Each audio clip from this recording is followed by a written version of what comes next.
ស្ដុកស្ដម្ភរៀងកូនហំពូកែសំដីគ្មានពីចង់ស្គាល់វេលាតាប់នាងយល់ព្រមប្រគល់ជីវិត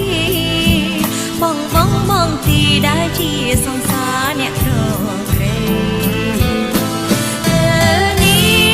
នាងសានឈឺផ្សាចោលស្នេហាឲ្យមានវិបដិសារី